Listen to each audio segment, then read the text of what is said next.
الحمدللہ رب العالمین والصلاة والسلام علی سید المرسلین والعاقبۃ للمتقین اما بعد بسم اللہ الرحمن الرحیم۔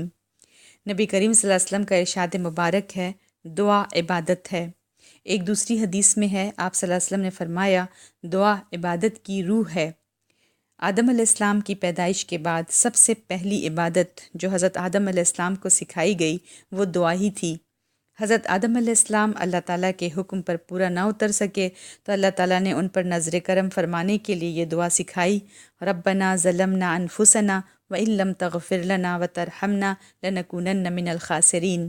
اے ہمارے پروردگار، ہم نے اپنے آپ پر ظلم کیا ہے، اگر تو نے ہماری مغفرت نہ کی، ہم پر رحم نہ فرمایا تو ہم خسارہ پانے والوں میں سے ہو جائیں گے۔ تمام عبادتوں میں سے دعا ہی ایک ایسی عبادت ہے جس کے لیے کوئی جگہ، کوئی دن یا کوئی وقت مقرر نہیں، بلکہ ہر لمحہ، ہر گھڑی مانگنے کی اجازت ہے۔ نبی کریم صلی اللہ علیہ وسلم کی سیرت پر نظر ڈالیں تو ایسا لگتا ہے کہ آپ صلی اللہ علیہ وسلم کی پوری زندگی، آپ کی زندگی کا ہر لمحہ، کوئی گھڑی ایسی نہیں جو دعا سے خالی ہو۔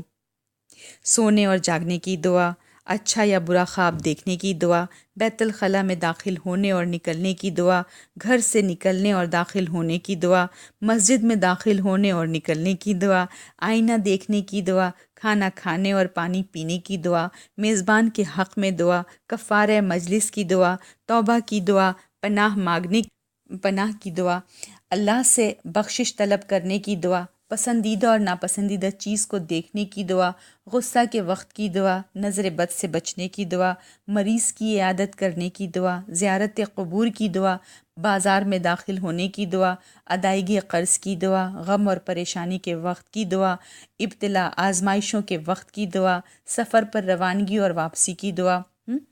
ان ڈیفرنٹ دعاؤں کے علاوہ صبح شام کے وقت کی جو دعائیں اور اذکار ہیں وہ الگ ہیں، اور مخصوص حالات یا واقعات پیش آنے پر جو دعاؤں کی لسٹ ہے وہ الگ ہے، جیسے نیا چاند دیکھنے کی دعا، نیا لباس پہننے کی دعا، نیا پھل کھانے کی دعا، شادی اور مقاربت کی دعا، آندھی اور طوفان کے وقت کی دعا، گرج اور چمک کے وقت کی دعا، طلب باراں کی دعا یعنی بارش کی دعا، کثرت باراں سے محفوظ رہنے کی دعا، خسوف اور کسوف یعنی سورج گرہن اور چاند گرہن کے نماز کی دعا، تعزیت کی دعا، دشمن سے مقابلہ کی دعا۔ احادیث کی کتابوں میں جو مسنون دعائیں ہیں ان کی تعداد جو ہے، جو اوپر ابھی میں نے بولی، ان سب سے کہیں زیادہ ہیں۔ ایک محتاط اندازے کے مطابق صحیح احادیث سے ثابت شدہ دعاؤں کی تعداد جو ہے وہ تقریباً 700 کے لگ بھگ ہے۔ اس سے دعا کی اہمیت کا اندازہ لگایا جا سکتا ہے۔ آج کی حدیث نمبر 5۔ اللہ تعالیٰ جسے اپنی رحمت سے نوازنا چاہتے ہیں اسے دعا کی توفیق عنایت فرما دیتے ہیں۔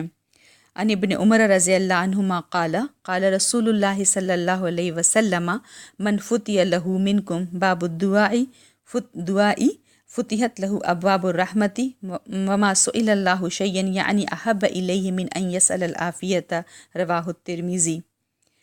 ھذا حدیث صحیح۔